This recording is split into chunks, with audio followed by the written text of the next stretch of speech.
ሰላም ጤና ስጥልኝ። እንደምናችሁ።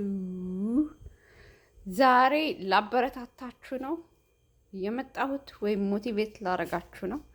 አበሻ ቀሚሶቼን በሙሉ አውጥቼ ንፋስ እያስመታቸው ነው እና ድራይ ክሊንም ላረጋቸው ነው። በምንድን ነው ማረገው መሰላችሁ? ላሳያችሁ። ይሄ ውድ ላይት ይባላል። ይሄኛውን ለመጀመሪያ ጊዜ ነው የምጠቀመው ያለሁት።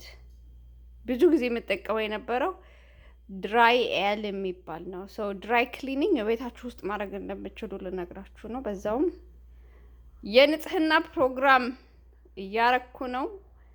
ይሄ ቪዲዮ ካበረታታችሁ ወይ ሞቲቬት ካረጋችሁ በጣም ደስ ይለኛል። ሶ ምን ያረጋል? ይሄ የቡና ሽታ፣ የወጥ ሽታ፣ ብዙ ጊዜ ቡና ስናፈላ ነው አበሻ ቀሚስ የምናረገው ምናምን። የቡና ሽታ፣ የወጥ ሽታ ምናምን ካለ ያጠፋል። በቃ ድራይ ክሊኒንግ ቤት ወስዳችሁ፣ የአበሻ ቀሚስ ደግሞ በእጅ አይታጠብም አይደለ? በውሃ በድራይ ክሊን ነው። ይሄ ብዙም አይደለም። ይሄኛውን ከዋልማርት ነው የገዛሁት። ውድ ላይት ይባላል። እውነቱን ለመናገር ያኛው ሁሌ የምጠቀምበት የነበር ለብዙ አመት ነው የተጠቀምኩበት ድራይ ኤል። ሊንኩን ዲስክሪፕሽን ላይ ወይ ኮመንት ላይ አደርግላችኋለሁ። ይሄ ድራይ ኤል የሚባለውን ካርቶኑን ጥየው ነው እና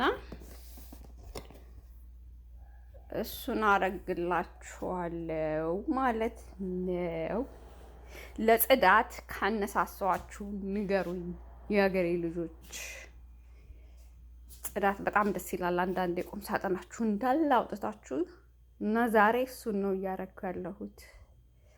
በተረፈ ጥያቄ ካላችሁ ንገሩኝ። አይ ባይ ባይ።